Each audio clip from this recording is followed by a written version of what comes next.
Today's guest is Max, who stands at an impressive 6'9". Raised in 6 cities across France, Max's world expanded even more with the adoption of 2 Ethiopian siblings. It teaches you as a kid a lot of things, being open-minded, about increasing your curiosity about the world. There are so many different people out there. From 2009 to 2017, he studied at top institutions like Sciences Po, University of Chicago, Seoul National University, while gaining global experience through internships across Africa and Asia. I think you have entrepreneurial traits to learn from every and any culture. I learned a lot from different people. Max became a lieutenant from St. Cyr and later a strategy consultant in Africa. He led Zen Rooms Malaysia during COVID-19 and earned an impressive Forbes 30 under 30 spot for growing Flash Coffee Indonesia. Most recently, he's raised $1 million for his fintech startup, and I can't wait to learn more. Let's dive into Max's incredible journey. Welcome to the Migrant Mentor Podcast. Thank you, Max, for joining us on this wonderful podcast. I really appreciate it. We're looking forward to your journey as a migrant entrepreneur. Thank you. Max, thanks for coming on. My first question to you is, you've lived in different cities around France. You've lived all around the world. When I am traveling around the world and I come back to Sydney, it always feels like home. But for you, what was home? Yeah. So, during my first 17 years, I've lived in 6 different places, 6 different cities and homes. And then I've continued with education and work, living across the world in different places. So my perception of home is more about the people than about the place. It's like people with whom, that I appreciate, that I have shared history with, that we can be in a safe space, safe environment. And so because I have moved so much, I bring home with me and I adapt pretty quickly to a new environment to recreate the sense of home in a new place when I move. Sydney is my home now. And even though I've not lived all my life here, I do consider it my home, and I have this network of places that I enjoy, like whether it's the parks, the beaches, the CBD. And so, that's always in construction. My home is always in construction and always mobile. And the concept of home for me is beyond the geography. There is really like the psychological part and the social part. You are in a place where you know people that you like, that you enjoy spending time with and building relationship with. And so, you guys are part of my home in Sydney now. Yeah, definitely. And what made you move around so much in the early years? Yeah, so, I was basically following my dad's work. He was a nuclear engineer for the French electricity company. And so as such, he had to change of responsibilities and job within the company across different parts of France. Right. Okay. So, Max, having traveled as much as you have, what are some of the entrepreneurial traits of different kinds of people that you've seen in different cultures that you can share with us? I think you have entrepreneurial traits to learn from every and any culture, and maybe that are expressed in different ways. But there are also similar traits that you can see across. What I've noticed in general, right, is like in emerging countries, this is by definition an entrepreneurial economy, right? Exactly. Where you are not relying on a stable pay and job for the next 40 years, pensions and everything. You have to actually make it happen. Like I've worked in many emerging developing countries, like Indonesia, Malaysia, Morocco, etc. And so I've seen this at play.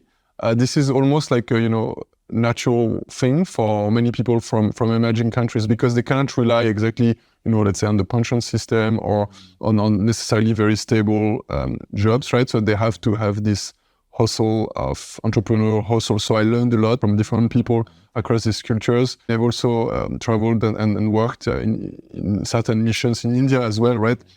So, that's the term that comes to my mind actually today, right? Jugad. Yeah, right. Jugad. So make more and achieve what we want to achieve. We don't have the perfect solution for the problem, but we'll just figure it out and use the tools that we have at our disposal to make it work. And that's exactly, what entrepreneurship is about. When you found a startup, when you start, like you're playing against the big boys and you don't have the resource, the human resource, the money that they have, right? But you still need to grow and move forward. It sounds like you had a pretty big family, right? There was yourself, your mum, dad, but then you also, was it 17 that your parents adopted your brother and sister from Ethiopia? No, so I was 9. It was in 2001. Okay, 2001. Yep. Yeah, exactly. So I was 9. My first sister 7, and they were 6 and 3. So yeah, we are 4 in total. 2 brothers, 2 sisters. How did that change your approach to life? I mean, you're obviously quite young, but did that kind of rock your world in any way? Having I would not say a rock, but definitely I learned a lot from it. Look, I mean, it was a process as well. It takes time for, the adoption process, and we're already starting to exchange letters and all that before we actually received my brother and sister. So it didn't come like suddenly one day, right? It was a process, and there was the expectation of welcoming them, right? We were excited, I think, 1 or 2 years before, we already knew about it, and so we are preparing for it, right? And yeah, I think it teaches you as a kid a lot of things, about being open-minded, about increasing your curiosity about the world. There are so many different people out there, and obviously, how racism is just absurd. Family is really about, for my perception, is not about genetics, but it's more about a shared culture, a shared vision, and affection and care within a group of human beings. So yeah, I think I learned a lot from this perspective as well. And obviously the diversity within your own family probably helped you adapt to other cultures better, right? Yeah, absolutely. So, I mean, I'm of French nationality, but yeah, my family, there are different origins, like from France, Russia, Poland. It's quite diverse. I have family, in Italy, the US, in many countries. And yeah, especially as a kid, I always remember being in my grandparents' place, and my grandma, she spoke French, English, Polish, Russian, German. How many languages do you speak? Actually, also 5, but interestingly, I've never, I have some origins from Poland and Russia. I've never been to Poland. I've never been to Russia. But yeah, so the language I speak, my native tongue is French, English, Spanish, Portuguese, and Indonesian. So you can speak Indonesian fluently? Yeah, fluently. I mean, obviously not as good as a native, but yeah, I've worked, 2 years in Kuala Lumpur, Malaysia. Bahasa Melayu and Bahasa Indonesia is quite close, so it's also helped. And then 2 years in Indonesia. Yeah, I'm fluent in Indonesian. And Spanish I learned at school, and then I traveled in Latin America and keep practicing my Spanish. So yeah, it's pretty decent. I was born as an entrepreneur because of Dad, But you had a very academic journey at the very start, right? You went to Science Po, the University of Chicago, Singapore, Seoul National University. What clicked in your head, or what said to you, I want to go, instead of doing an academic corporate role, or being university research or something different like that, what drove you to entrepreneurship? Yeah, I mean, it's a bit of a long story. Actually, I've always liked to do projects. I always had this strong, drive for creating things, creating new things, and also this business drive. Like as a kid, I was noticing we had a family home next to a beach, but also next to a slope going down to the beach. And so people, when they were coming back from the beach, they were going up in bike or walking, and so they were very thirsty. So I just, take the bottles from my parents and try to sell bottles on the way, because that's exactly the point in which people will be the most thirsty and die for water, right?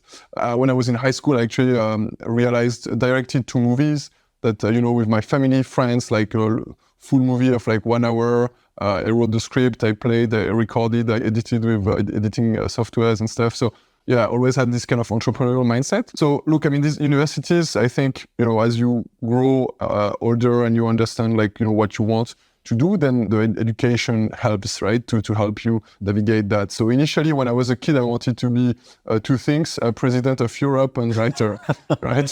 So very quickly I realized that, okay, literature is amazing, but it's more of a hobby. And probably I would not make a living from there. So always kind of considered, okay, that would be my side hobby in life. So actually, I tried. So the best politics school in France, and actually second in the world, according to the QS ranking, is Sciences Po. So I applied and I went there initially. And I really like the width of the thing that we learned there, because there is political science, economics, law, history, philosophy, sociology. And so it's very wide in scope. So it's really, I loved it, from an intellectual perspective of curiosity, and also meeting a lot of people, right?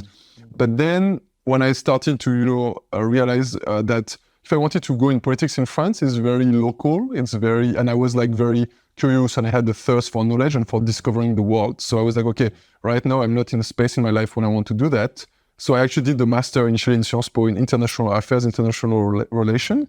So I could go and do experiences and travel in different countries, right? So I worked in some embassies in South Africa, in Vietnam, and etc. And I realized that I love to go in these new countries, discover the new cultures, language, but it doesn't fit my personality in terms of, wanting to try new things, to be creative. And you can have a career in the foreign service, let's say, but it's all prepared in advance and you have to wait 30 years before to become an ambassador, right? So I started to get interested in the private sector, basically. I was like, okay, there are a lot of things I don't understand out there. So let's do MBA, right? So that's how I did the MBA with ESSEC in Singapore. Within the private sector, I got the opportunity to experience my first internship in Algeria, right, which was in Rocket Internet. So Jumia Food, now listed on the Nasdaq, right? So the Uber Eats of Africa. And so, I just love the energy, like all these young people from everywhere working together to build a business from scratch. It was more appealing to me than, let's say, the traditional big corporation office, which I had interned with before. So it was very much open-mindedness and exposure to a startup environment. Yes. Exactly. It was a discovery. Discovery. I didn't know from the start. Yeah. Good. Okay. Max, on the background, your international education experience, traveled the world. So maybe coming to your current venture, Upworth. Tell us a little bit about that, the drivers, the motivation, the market. How did you come up with the idea and where are you at the moment for our listeners? That's a lot of questions in one.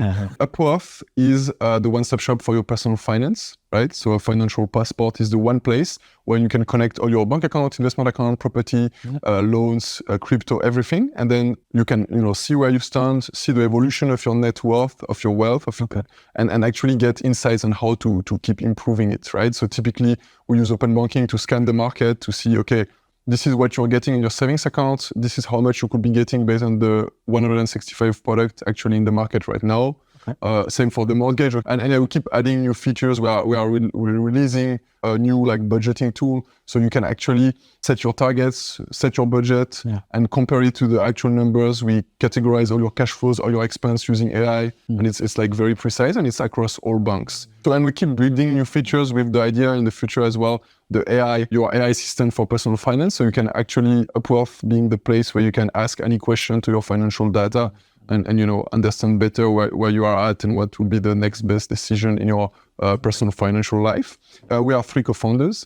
One of them actually was met at Sciences Po 14 years ago, right? Alex, and we have Carlos as well, the CTO. So we are 2 business and 1 a tech person among the 3 co-founders. And look, we're at a moment in our journey where we're executives of different scale-ups, me in Asia, my co-founder in Mexico, but even though he's Australian, right? And we're like, okay, we have been in the top ranks in scale-ups. We have seen how it is. We have experience operating businesses, growing businesses fast. Now we want to launch our own. And so we looked at the Australian market and we saw a gap in the market, basically, right? We saw that there were some solutions in other markets, US, Europe, but that in Australia there was no player on this space. And we believe it's the future of personal finance, right? To data-driven decision-making that is already existing for companies. And then, we needed to use it for individuals as well. So we use data to monitor your financial health. Very interesting. And what's the traction you've had so far? Yeah. So look, we basically started full-time in May 23. We released the product in December last year. So it's pretty recent.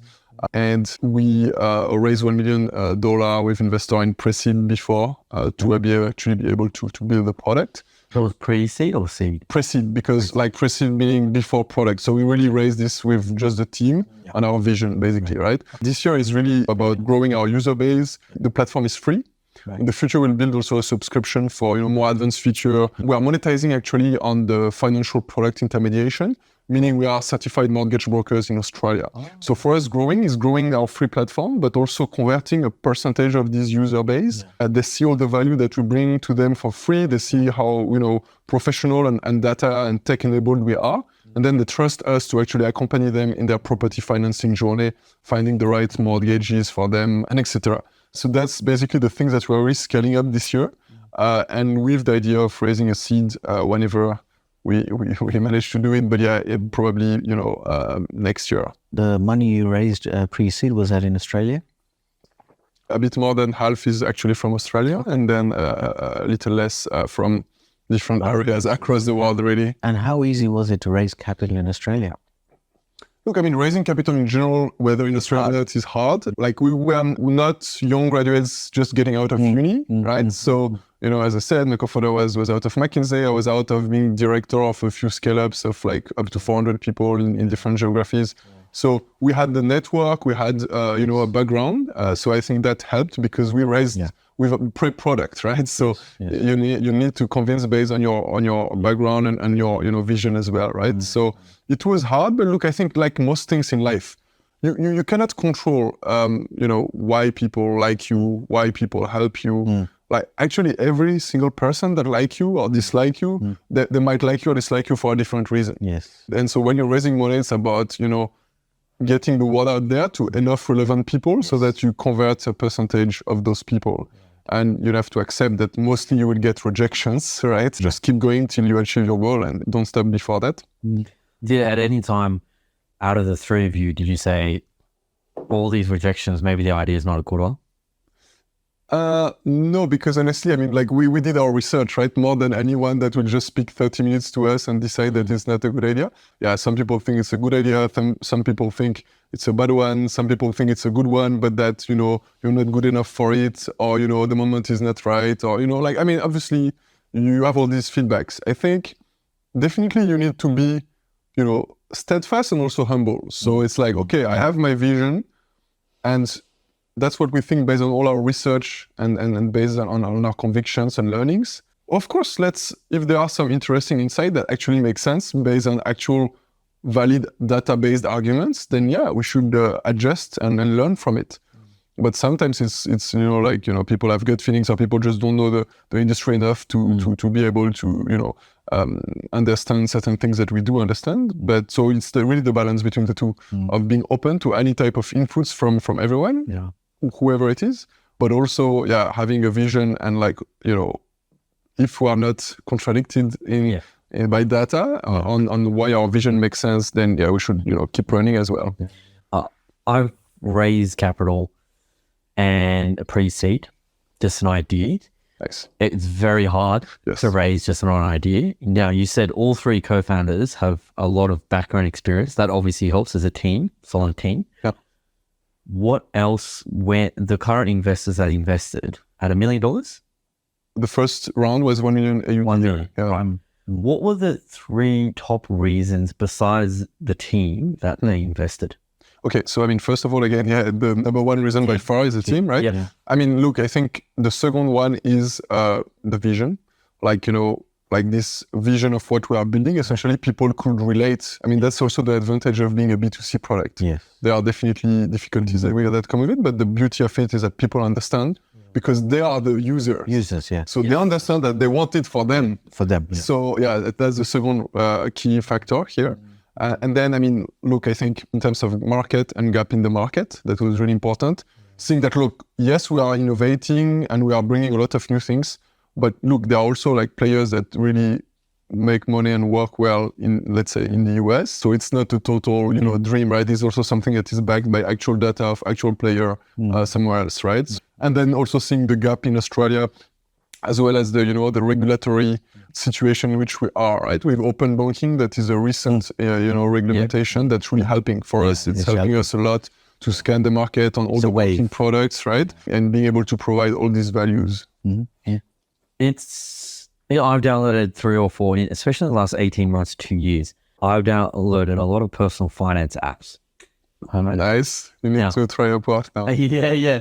What's the key differentiator? Because obviously there's all these fintech startups that are coming out that started Talk and then so many other ones. So, look, like if you look from afar, you have different companies that are in the personal finance space. Yeah. But if you look from close, like, they are literally doing very different things, right? Like, some are, let's say, investment apps or robo-advisors, all that. So it's totally different products, right? So for us, we have been like to the next level in the detail. But I think, you mentioned, like, I think some companies, at least one company that I think is relevant to help understand a bit, which is WeMoney. WeMoney, they have this similarity that, first of all, they've done a great job and actually a good thing for us because we see that, actually using open banking to provide value in B2C manner actually works and they've done well. But we have a very different positioning and target markets and value proposition between WeMoney and Upwork. like, WeMoney, they are really focusing on, debt reconsolidation, helping people get out of the troubles from personal loans and all these things. So it's a bit more, subprime market. So, mass, lower end of the mass market. And they're not focusing on wealth building. At this point, when you're like, struggling living in your garage because you have no money and you need to reconsolidate your debt, you're really trying to survive right now. You are not trying to build wealth for the long term, right? So that's what Upworth is all about. So it's more, for people that have obviously a bit more of sophisticated and they are more looking at the long term, at the wealth building process. Right. Apart from this other player in B2C, honestly, there is no other player that's doing remotely what we do, to be honest. Yeah. In terms of, obviously, from last year to now, there must have been ups and downs with the partners and the shareholders, etc. I mean, maybe one or two things that, you really had to struggle with and you were able to come out of that. Yeah. Look, I mean, I think there are a few things. When it comes to, you mentioned like the shareholder investors, we raise our Preced and safe notes. So it's really people that are the early believers that really believe in us. And we have, obviously we keep them updated regularly of the progresses and all that. But we didn't get like any, to be honest, at this point, any issue with any of them because they see the progress. Yeah. And also, I mean, they see that, Rome was not built in a day. So they also understand that, we are pushing it forward and they are supportive of that. And on top of that, actually, with SafeNote, I mean, like, we are actually running the show. It's not like, you have investors in the board decide for you or these kind of things. They really believe in us and they really give us the leadership of the business. Like, so we have full control on leading the business, the 3 co-founders. So then the second level, right, which is, between co-founders. Yeah.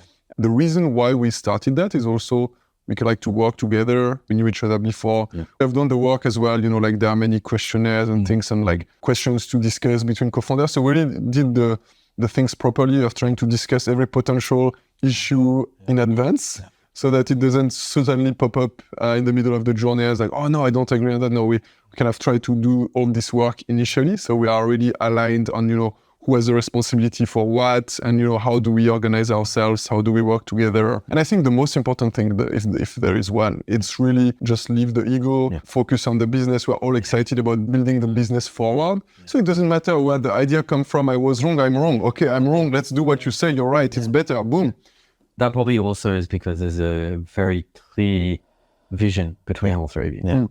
Yeah, I mean, like discuss and sometimes we disagree and that's not the point, but like we know how to move forward, right? We can agree, disagree, but usually, we never had any existential disagreement, I guess. That's also definitely true.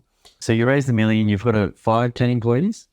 We have a few employees and contractors helping us, especially on the tech side because it's a pretty... I'm fascinated by your military background. Yeah. So I've always loved Navy SEAL and the military backgrounds because the discipline, the willpower, the mental strength it takes to be someone like that. How does that translate? And I've read books on this and they're very fascinating books of, Extreme Leadership or Extreme Ownership by Jocko Willink. A great book. He talks about all these Navy SEAL experiences and training and then he translates it to business and leadership. Okay. How do you think your military training has translated into leading those contractors, leading those employees? Yeah, absolutely. Actually, I think that was one of my, most transformational experience and differentiating experience as well. So actually, it's paradoxically, I have MBA and I have all these degrees and stuff, but even employers, they're actually more attracted by this to speak about that because it's an experience that less people have, and that's an experience that it's extremely relevant. I do believe that for many reasons. I mean, the first one, as you said, right, is really the resilience. Because look, I mean, smart people, there are many smart people out there. The differentiator is really the resilience and the determination. The resilience at 2 levels, physical and psychological resilience, right? Yeah. And learning to push your boundaries and to realize that actually you can do more than what you think you can do. Because when you have no choice, then it happens, right? That's how like survival instinct in a way, right? I mean, the second one, and I guess it's linked, right, with resilience is discipline. Yes. Right? Because you can be the smartest guy in the world. If you don't put that intelligence to work in a disciplined manner to achieve goal, then you're not doing anything, right? You learn a very strong sense of discipline, collective and individual discipline. And this is something that stays with you afterwards. Like it's a muscle, right? So you've exercised it and you are used to it, comfortable with it. And then you spoke about leadership, right? So I think that's a very important part as well. In the army, you learn about leading by example, right? If you like all the great generals, like Napoleon and Alexander and you name it, right? They were leading in front. They were leading the charge in front. If you want to inspire people and to convince them of your vision, you need to be exemplary, and in the sense you show them that you actually believe in your vision. And how do you do that? By actually being the first forward running towards that vision, right? How can you bring people with you forward if you're at the back, right? So I think that's also a very important learning. So yeah, resilience, discipline, exemplary leadership are among the key things that you learn in the army. And I think when you've been used to very extreme levels of stress and pressure on you, then anything in like civil life just sounds pretty chill. Like people ask me, oh, you're not stressed for that? I'm like, no, actually, like, I mean, I'm driven, but I'm not really easily stressed. Like whatever is way lower doesn't sound that bad after all, right? Yes. It's all relative. So every entrepreneur should be in the army first. Yeah, well, I mean, it's a great way. Actually, like it's an interesting one, right? Many entrepreneurs, let's say in like Singapore, for instance, they all have to go to the army. I mean, we know that, Israel being a startup nation and actually a lot of... And it makes a huge difference, doesn't it?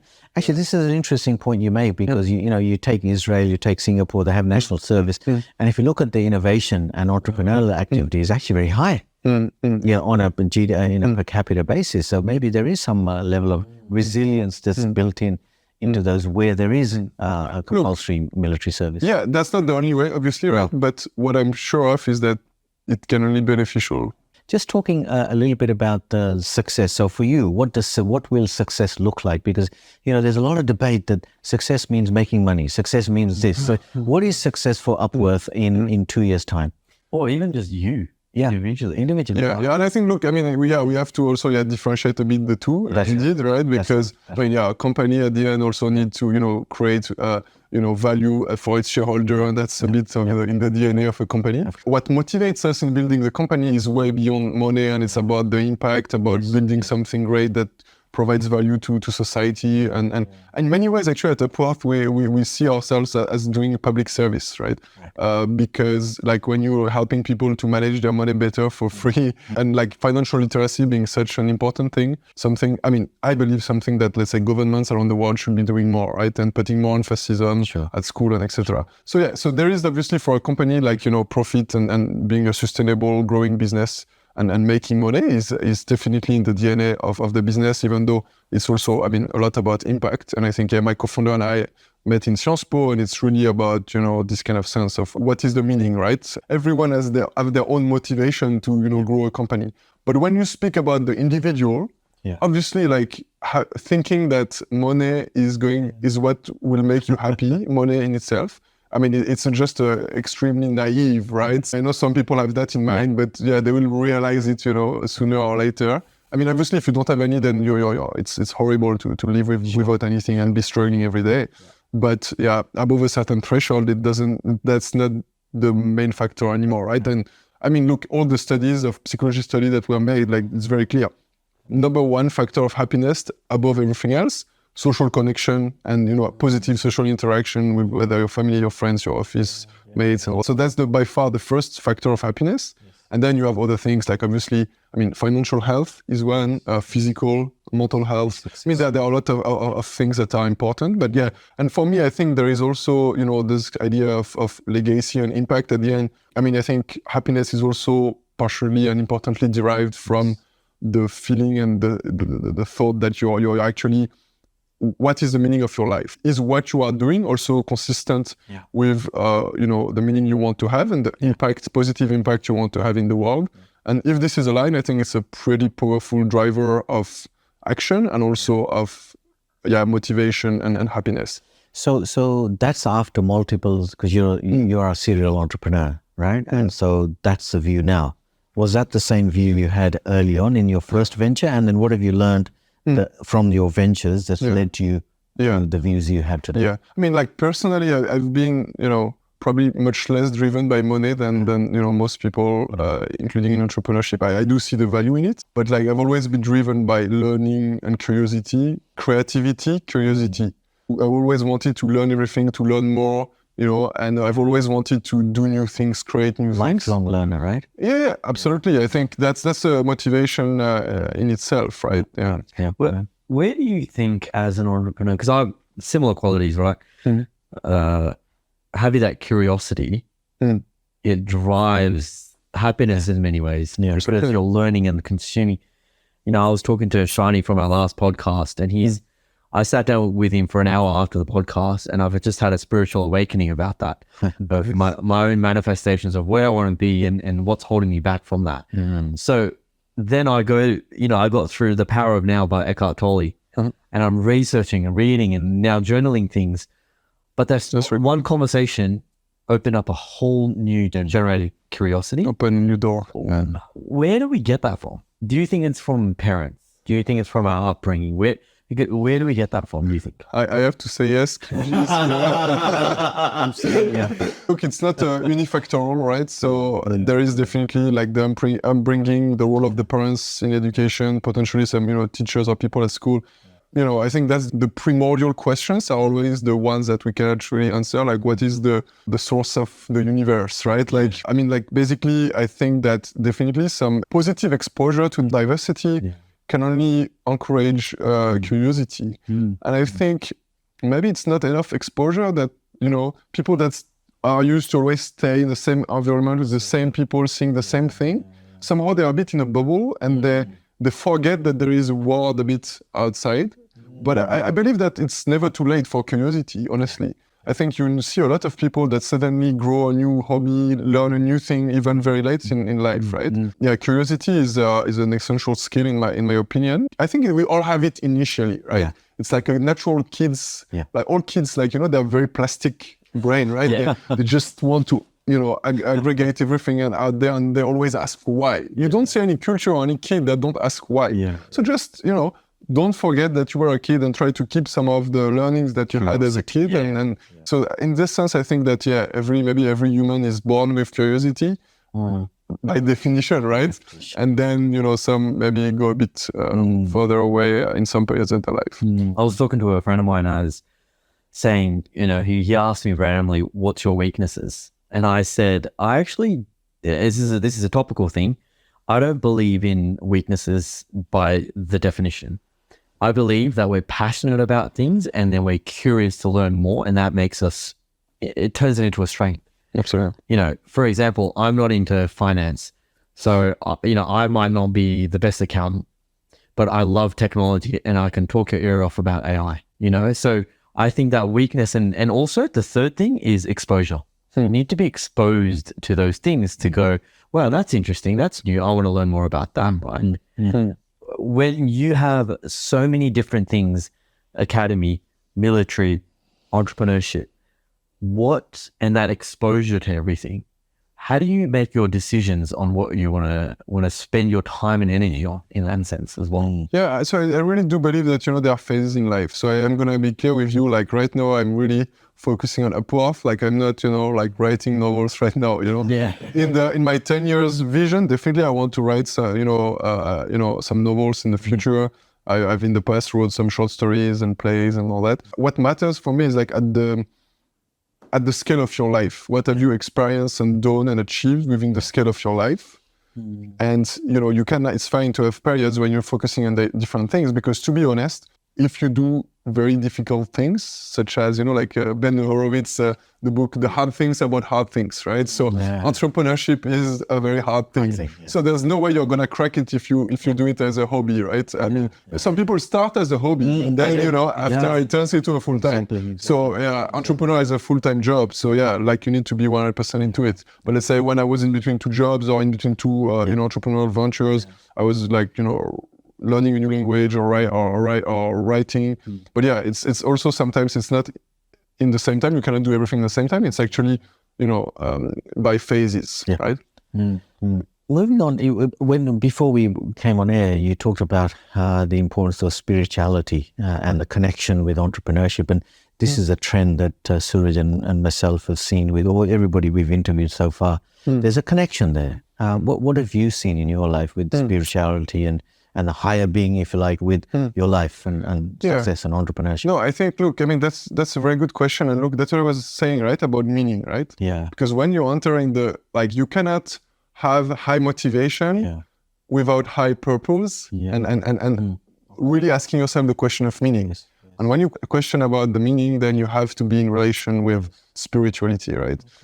Because spirituality is really playing a role in shaping our vision of meaning, of what it means to live, why do we live, what is our purpose, right? And so I think personally, my experience, as I've been a bit of a traveler and discovered many cultures, religion, lived in countries of different religion. Like for me, my idea has always been that I want to be fully human and I want to grow my wisdom as much as I can during the span of my life. And everyone can be my teacher. And so I feel there are a lot of value, like of course there are a lot of common values across religion. And also each religion based on their history and culture, and they bring something complementary to each other, especially the main ones that I studied a bit. So, you know, Christianity, Islam, Judaism, Hinduism, Buddhism, and a few others like, Sikhism. These are the religions that I've studied a bit, right? All of them bring something to me. And look, for me, spirituality has two dimensions. What I call the horizontal one and the vertical one, right? So the vertical one is connection with a higher being, with God, with whatever you name it, right? And then the horizontal one, which is communion and communication and connection with fellow human beings, right? And so for me, the religion is always, and spirituality is always both, right?